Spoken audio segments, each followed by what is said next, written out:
Hello, Mr. Patnude. It's a pleasure for you to be joining me today. I really appreciate you making yourself available for the interview. How are you doing today? You it's been a kind of a quiet day for me, Robert, and I've kind of needed that. But I know things are very difficult for you right now, and that's what we're going to talk about today. You are currently under an extradition warrant. There's a warrant for your arrest in the Commonwealth of Virginia, and you are currently under threat of being extradited to Virginia. You live in Washington State right now for failure to pay your basically $1,836 in child support arrears. And the amount that they want you to pay is ultimately, is much more than that. But we'll get to that in a little bit. But first, I kind of want to get into your background. Sure. How long have you been divorced for? It'll be 19 years in October. Okay. So October 1995. Okay. Was the final decree. We separated in June or July of 1993. So we've actually been separated about 21 years and legal and formally divorced for almost 19 years. How long were you married for? It was about 7 years. How old were both of you when you got married? I was 22. Oh, and how old was she? 2 years younger, a year younger. Okay, so she was 21 years old. Yeah. Did you had kids almost right away? I guess, or were there? I'm sorry, were there already kids involved at that point? I guess your children are now in their late 20s, correct? Yeah, my children are now 27 and 28. Okay. It's kind of a tragedy. When we got married, she was 6 months pregnant. I knew her for 6 weeks, and she was pregnant after 6 weeks. Okay. It was kind of a tragedy. It wasn't supposed to happen that way. Right.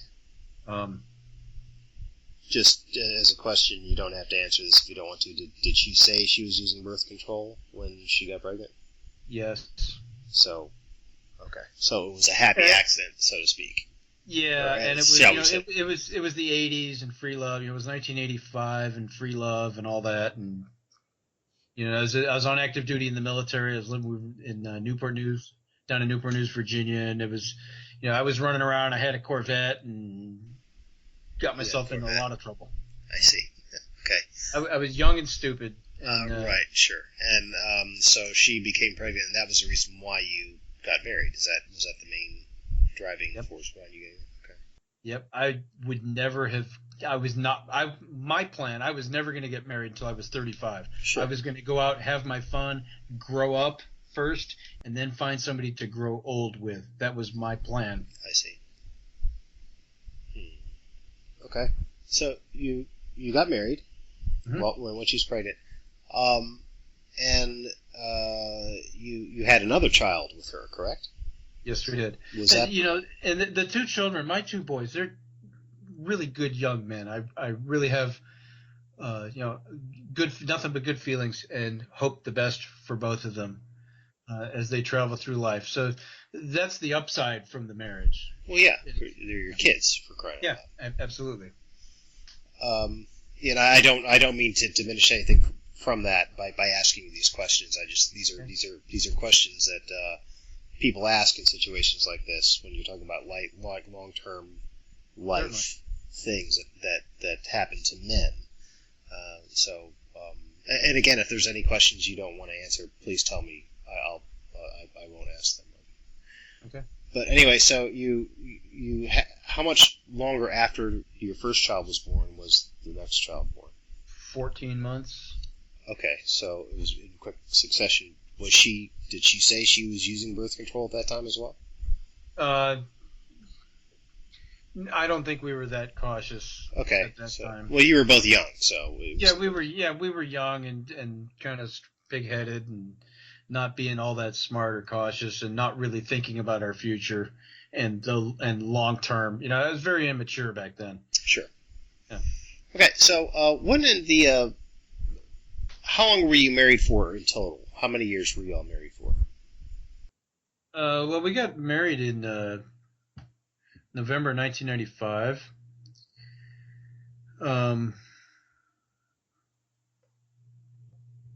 sorry, 1985. I'm sorry. Right, of course, yeah.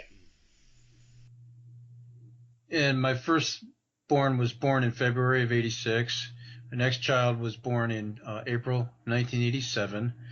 I was on active duty in the military. We were transferred up to New York in 1989. I discharged from the military in 1991, and we lived in New York for 2 years until 1993 in White Plains, New York. And then we had a big blowout. She moved to Virginia Beach. We used my VA entitlement and bought a house for her and the boys to live in Virginia Beach. She still loans that house and lives there.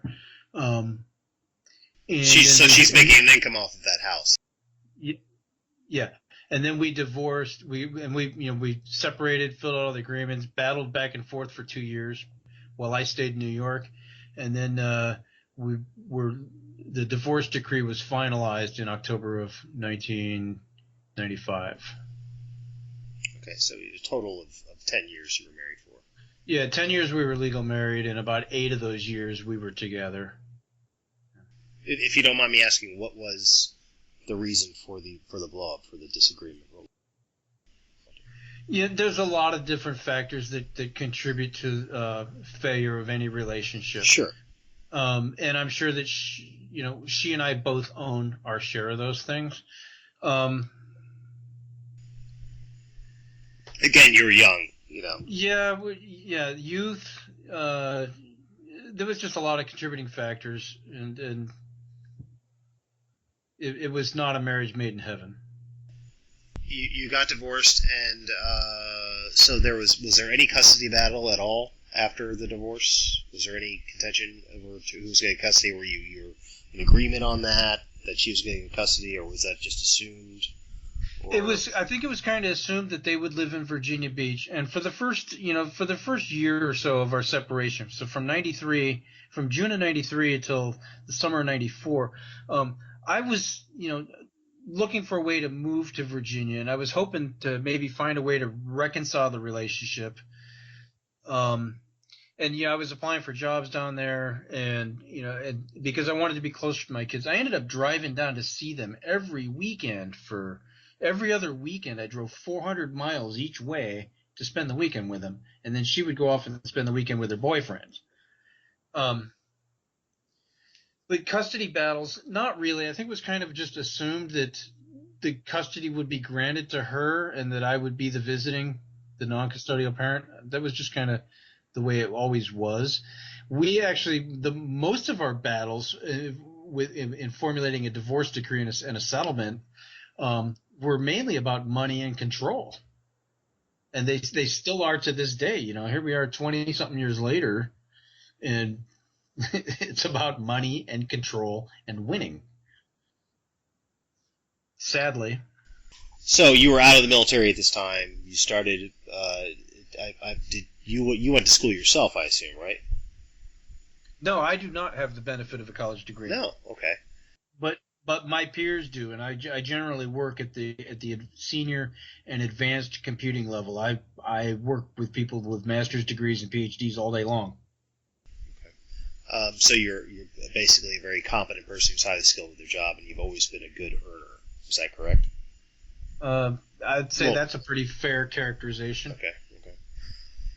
So you get put on your child support obligation is obviously placed on you when not long after you are divorced.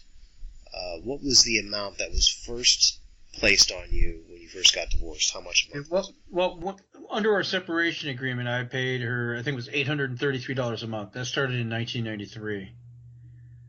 That was a lot of money back then. Yeah, well, in 1993, at the time, I was working for the New York Power Authority in White Plains, New York, and my salary was $42,000 a year. Okay, so your original child support payments were how much a year? You said $800 a month. Yeah, I think under the separation agreement, it started out at $800 a month. She kept asking for more and more and more. Eventually, I could actually go look this up if you want to, if it's that important. It's not that important. But why was she asking for more and more and more? Because you were making $40,000 a year at the time, right? I was making $42,000 working at the New York Power Authority. During the course of our separation, I had stumbled on a set of software skills and software engineering skills that I happened to be particularly good at, and I started a small business in New York. Right. And so she had the opinion that, oh, we're still legally married. I get half the business. I got you. Oh, you don't want to give me half the business? Then I want more money. And so it just kept going up and up and up. Eventually, by the time the divorce decree rolled around, I was obligated to pay $1,133 a month plus a 4% per year cost of living adjustment. And so when the divorce decree became final, that's what I had managed to let myself be roped into. Okay, and so this obligation went on for how many years? At $1,000 a month. You say, it went up 4% per year. Yeah, right. And how long did this go on for? That went from 1995 until 2004. And then what happened? Well, by the time 2004 rolled around, I had some arrears. Understandably, that's a lot of money to pay every month. Yeah, and I had moved to Seattle, and then I moved to Idaho, to northern Idaho, where I lived for a long time.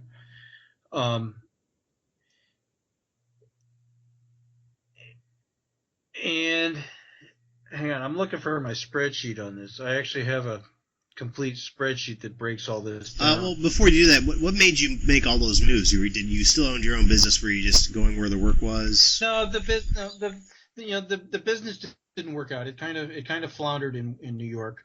I went on the road, moved to Seattle. My family's been in Seattle. My family's been in Washington State for 160 years. Okay. Yeah, my great-great-grandfather built the Washington State Capitol, the Thurston County Courthouse, the Board of Education building. I mean, my family was pretty well known back 140 years ago, and it's kind of been the family homestead ever since. So, and my brother, 3 sisters, and my mother and father, we all moved here in 1981, which is the year I joined the military. So this was kind of the homestead. Things failed for me in New York, and I'm like, well, Seattle seems like a good place. So I moved to Seattle. Then a few years later, it was post 9/11, and I'd lived in New York, New York City. I'd lived in the whole Norfolk Tidewater area. I'd lived in Charleston, South Carolina, and I'd lived in Seattle. And post 9/11, my partner and I, we wanted to get out of the big city. So we opted for we bought a small business and opted for a little bit reduced lifestyle, quieter lifestyle in Idaho. Okay. So it was for reasons other than just having to find work and keeping up with child support. Yeah. Okay. Yeah, you were still making your payments though with some arrears though, correct? Yeah. Well, my income went down pretty substantially. I went from earning in the 75 to 90,000 a year range. My income in Idaho dropped down to about 45, and I had an agreement with the state of Idaho that they wanted me to pay $800 a month. That's what they considered fair.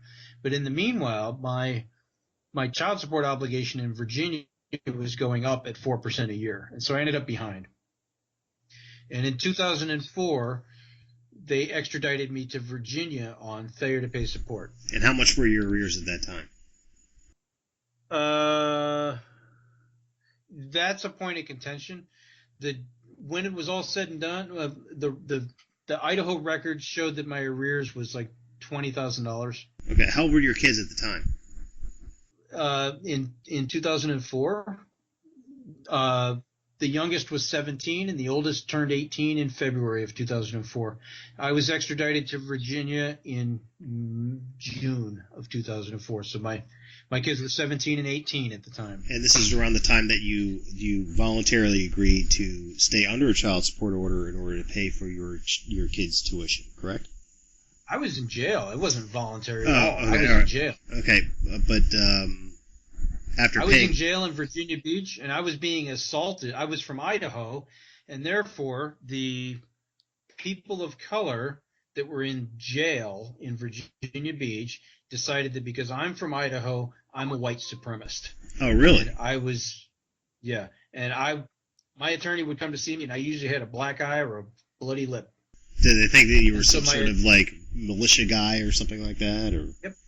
Oh, yep. God, that's terrible. Yeah. That's terrible. But there was at the time, if you would have just paid off those arrears, you would have been done with it. But you did voluntarily decide to help pay for the kids' tuition. Is that correct, or am I? Well, that was also, when we separated in 1993 and 5 through 95. That was another point of contention, and I had already agreed that I would help with the college, and that was in my divorce decree, that it would probably continue until they were 22. Okay, so I wasn't really agreeing to anything new on that. What it did do was it basically reset my arrears. I cashed out. I borrowed money from my family, and I made a $25,000 and a $15,000 cash settlement, so a total of $40,000 in cash. We cleared up all the arrears, and I signed a new agreement that said we're going to if you pay the $40,000, we're going to reduce your child support to only $1,000 a month, and it continues until the kids turn 22. Okay, and that was the consent agreement, fundamentally, 2004. So, and you did start paying that, and yeah. But then you got into arrears again at some point, to the tune of $1,836. When did this happen? Well, it went up a lot. What happened was the one kid moved out of the house. He wasn't living, and the stipulations were that they had to attend college full time and live at home. When they weren't off at college, they were supposed to come home. In December of 2005, my youngest son completed basically half of one class in one semester, and my other kid decided to start going to college part-time.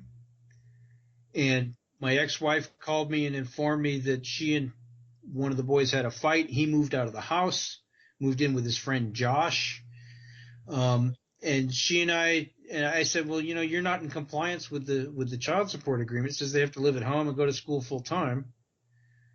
And I stopped making payments on it in about middle of 2006. Okay. Did you consult with your lawyer before that, or did you just stop? Well, and we petitioned the court in Virginia. Okay, I see. So you did go through the legal system. Yeah, and petitioned the court in Virginia. That was about May, and then July, I contacted my attorney in Virginia. He put in a motion for to get this cleaned up in Virginia. We went. The last time I was summoned, I got a summons to appear in court in Virginia for October 8th, 2006. I showed up, and I was told, and I was non-suited. And the judge refused to hear my petition, said, we're going to non-suit, lack of jurisdiction, you can go home, Mr. Patnude. And then I started paying the child support again until about 2009. Okay.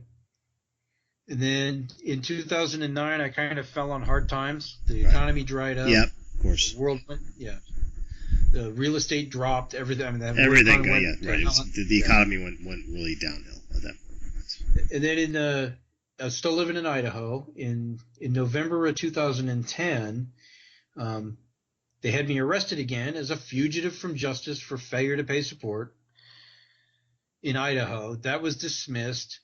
And I realized then, okay, Greg, you still owe this money. The only way to get out of it is to go to Seattle, move back home with where your brother and sisters and parents are, move to the big city, get a big boy job, and just pay this thing off. And that was April 2011. At that time, I owed $39,137, I think it was.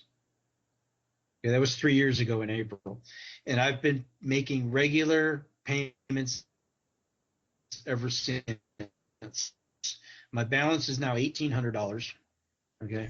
Right. So I've basically paid off $37,000 over the last 3 years on this arrears thing, and it's because I want out from under it. I want to change my life. I want to close this chapter in my life. I want her gone and to be done with her. And I want to make good on paying this thing off. I want to be done with it. Okay, this is where things get interesting. You get this extradition order saying that, of course, you owe this money, so you're going to have to come to Virginia Beach and face a judge.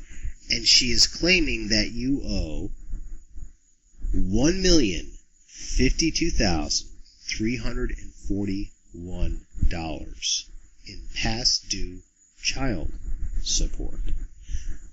How did this happen, and how can they justify claiming that you owe this money? And how can they justify wanting to extradite you on what is really not that much money? It's only $1,800. Yeah, I got the money, but I've offered to pay it. I've got the money in my pocket. But they're not interested in doing it. They want you extradited to Virginia so you can face a judge where she is going to make the case that you owe over $1 million in past due child support. Is that how I understand this? Well, no, they've dropped that down to $140,000 now. Oh, okay. Very nice. But how very nice. The $1,052,000. Apparently, and without my knowledge, there have been 6 or 7 hearings in the family court in Virginia that I had absolutely no knowledge of. I've never ex parte hearings. You had no idea that they were going on, and she was there in front of the judge. Exactly. They don't send me a summons. They don't send me a notice. I've known about 2 of them. The 2 I knew about, one was April 19th, 2011, and I wrote a motion to the court, and I said, I'm not showing up, but here's my plea. And I faxed it to the judge and to the attorneys and all that, and I did the best I could with it. And there was one prior to that I knew about in 2006, and I went to Virginia, and they non-suited me and said, go home. We don't have jurisdiction.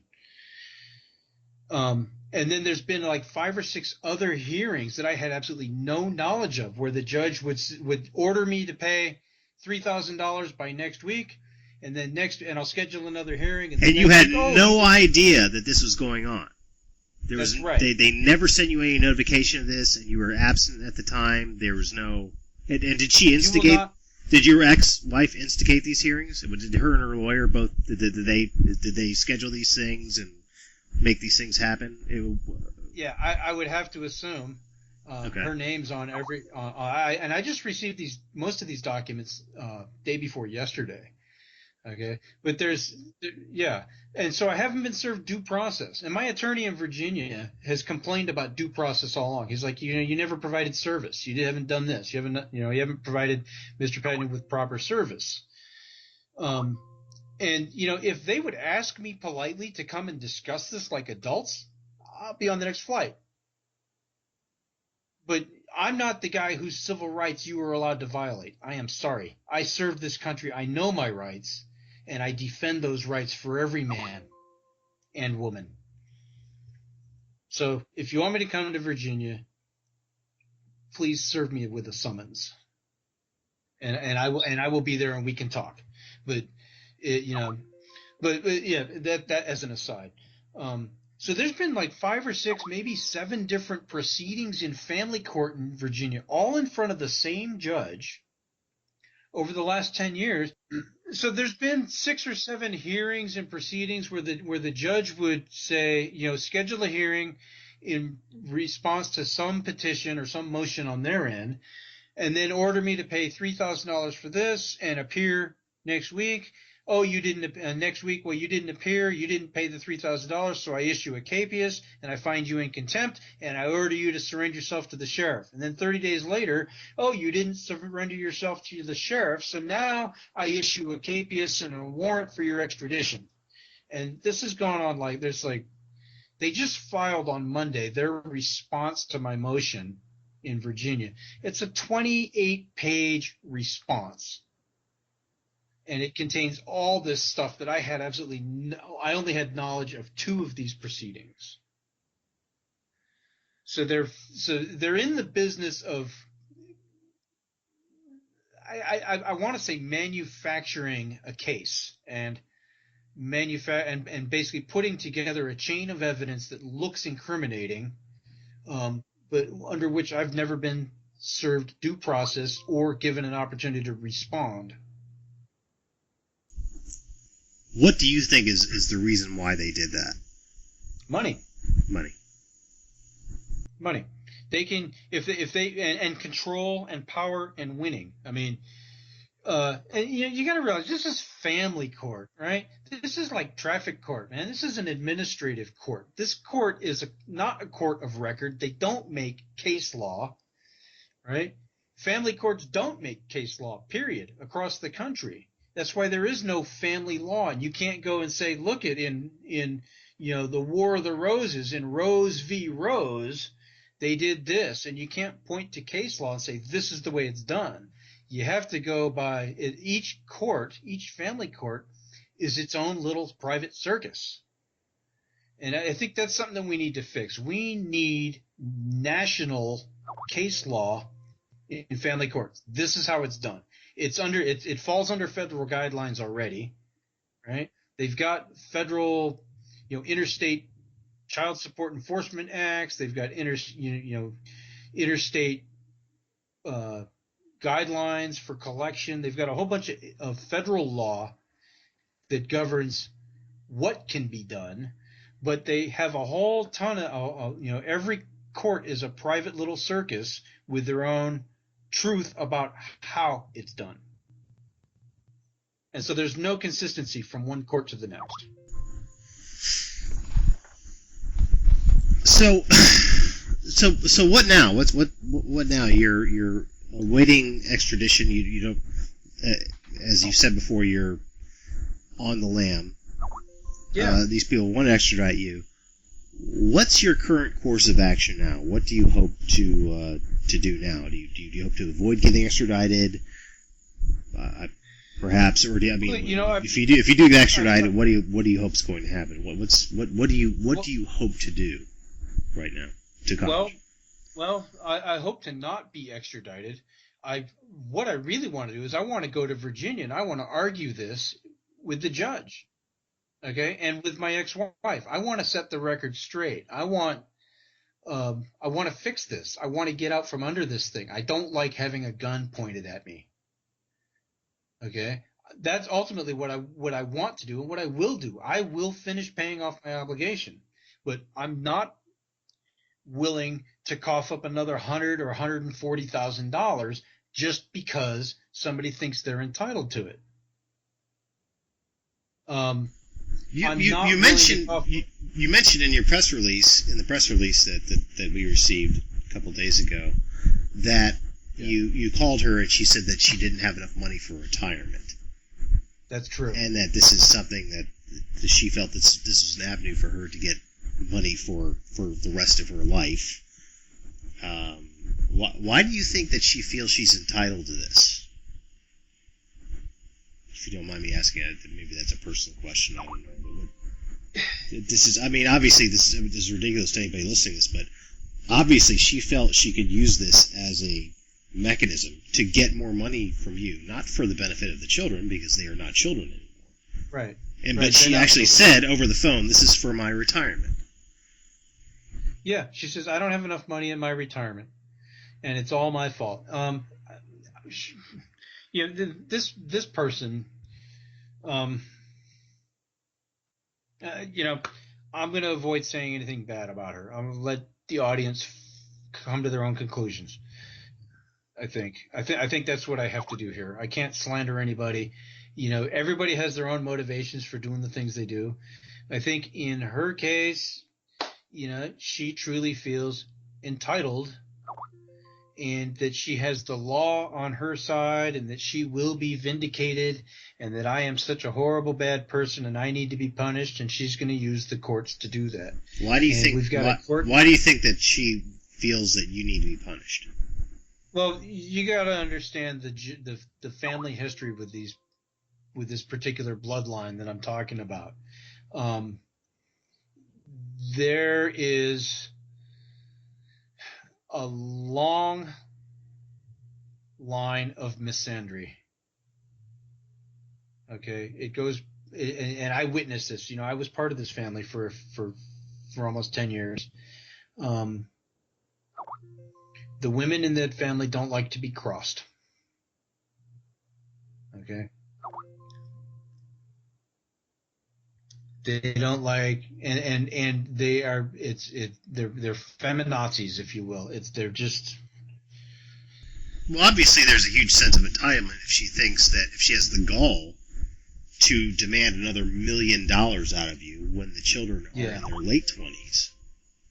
Well, I want to talk about that. I started to talk about the $1,052. Yeah, elaborate on that. You know, that's the number that they wrote on the face of the what I'm actually being extradited for is for contempt of court. Okay, and it's contempt of court for failure to pay support. And the child support law in Virginia, it's Virginia LIS Chapter 5, Title 20, Part 61. So it's 20-61 is the child support law, and it's actually desertion and non-support. And it says that any parent who fails to provide for his or her children under the age of 18 is guilty of non-support. Okay, that's what I've been charged with in Virginia, is failing to provide support for my children who are under the age of 18. And your kids are no longer in the age of 18. Thank you. Right. So what was the justification they gave for that? Was it because of the voluntary when one child was 17 and under a previous settlement you said I'm going to help with their education? Is that the avenue that they're using to justify this new penalty, so to speak, that you have to pay? Is that what you think they're using? Well, how do you think they're going to get around the fact that your kids are no longer 18? I think that the judge has to throw it out because the kids are not. There are no minor children. They've emancipated. They both have college degrees. You know, there's no way that any of this is in the best interest of the child. And they're not children. You know, that's the catchphrase. That's the catchphrase. What's in the best interest of the child here? Well, find me a child, for starters. And, you know, I can tell you who I think the child is. The judge really needs to throw it out. But the judge produced these charges. I think either the judge doesn't know her own laws, right, or the judge just simply doesn't care and wants to set some precedents and wants to punish me just because. You know, I'm not sure, but I would love an opportunity to come to Virginia and discover what, you know, the thinking behind this. I'd also love an opportunity and cherish an opportunity to set this straight and to make it better for the rest of the world. But the $1 million, I'm sorry, we keep coming back to that. The $1,052,000. That's what's written on the face of the contempt of court charge that I was arrested on March 18th. Okay, that cost me my first job this year. I was arrested and jailed for 2 weeks before I saw a judge here in Washington on a contempt charge. And the way that works is they just write a big number on the contempt warrant so that when you get to Virginia, the magistrate looks at it and they set your bond based on that. And they usually set your bond at 10% of whatever's written on the warrant. And the other thing is it makes it look like a bigger offense than it really is. That number is arbitrary, and that was handwritten in there by somebody. Okay, and I have a theory as to who did that. And I have a theory as to how and why I was arrested here in Washington on March 18th. But the $1 million is wrong. Okay, if you look up my case right now on the Virginia child support page and the Washington State child support page, if you access my accounts, it's going to show that I owe $1,878.09 in arrears and $9,971.03 in interest. Okay, that's what I'm on the hook for. That's what the state of that's what the Commonwealth of Virginia is holding me to, and that's what I'm prepared to pay. Okay, this other amount comes from, you know, doing some fudged math, juggling a bunch of numbers, throwing out the consent order, and not giving me any benefit for the $60,000 that I've paid under that consent order. Okay, that's and if you do all that, and if you don't give me any credit for the last 10 years, and then add $35,000 or $38,000 in interest to it, you can get it up to $100,000. And that's what they're really after. I see.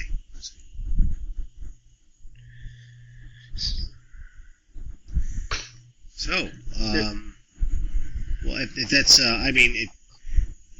you're, would you consider just coming to Virginia voluntarily and doing this, or are you just going to wait to be extradited? No, I'm prepared to come to Virginia voluntarily. I was looking at airline flights today.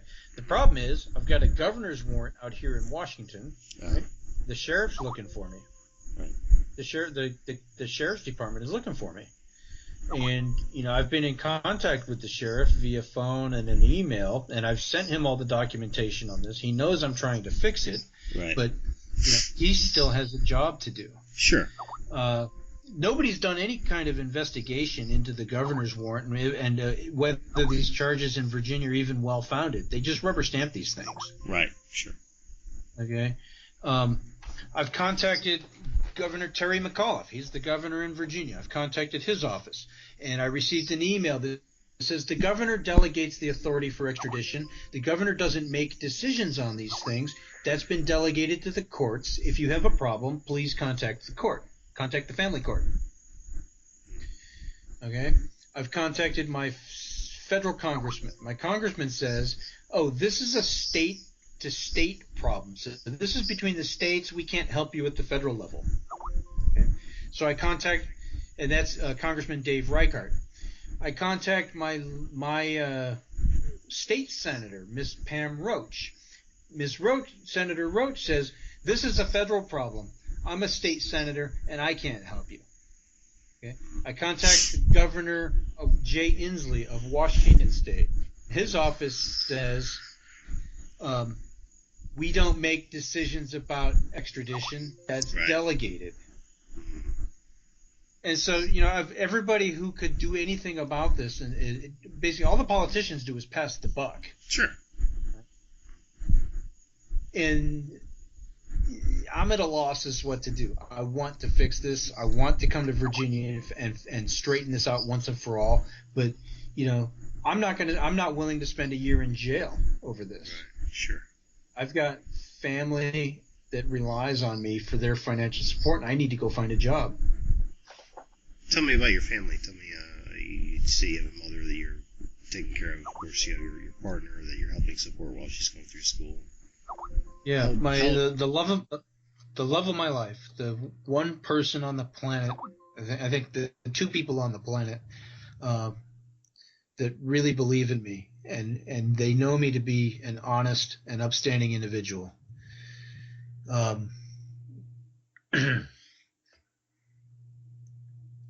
Yeah, I call her Tammylicious. My significant other, Tammy, she's had kind of a hard life. Nobody's ever really cut her any slack or cut her a break. She's raised 3 kids pretty much on her own. Her kids are like mine. They're all in their late 20s, raising their own families and doing their own thing. And Tammy never had the opportunity to go to college. She wants to better herself. She's studying forensic psychology. And, she believes in me, and I believe in her. And I know that she can do it. I've been supportive of her for the last 3 years that she's been going to college full time. My mother is in her early 70s. She has a pretty good pile of health issues between diabetes, obesity, thyroid conditions, a whole bunch of other things, blood pressure, all these things. She and my father divorced after 50 years about 3 years ago, and I'm paying 25% of her monthly expenses because between the limited what she gets in Social Security and what she gets from a retirement pension comes to about $1,500 a month, and with her medical conditions and insulin and diabetic supplies and all that, she's spending close to $2,200 a month. And so I make up the difference on that because she's my mother.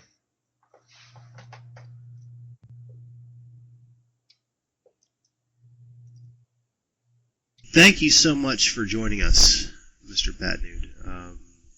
It's been an incredible story, and thank you, Robert. We wish you the best, and just remember there are people out there that care about what's going on with you, and so many other men in the same situation. And your case, and I'm not trying to minimize anything you're going through, but your case is by no means unique, and I'm sure you know that by now. And that's a tragedy right there. If this were truly a unique and isolated case, I could probably reconcile it, make a little bit of sense, and say, yeah, it's just one that fell through the cracks. But the thing is, I know that it's a lot more widespread. I know that there's roughly 50,000 men in the United States who are incarcerated right now for child support charges. They all have a story. They all have a story. I know. Listen, Robert, thank you for the time in interviewing me and considering my story. I appreciate that, and I appreciate you. And if there's something that I can do on a larger scale or at a national level, I'm ready to step up to the plate and do this kind of thing, and be involved like this for the rest of my life. I'm done with this. We'll keep in touch. Thank you.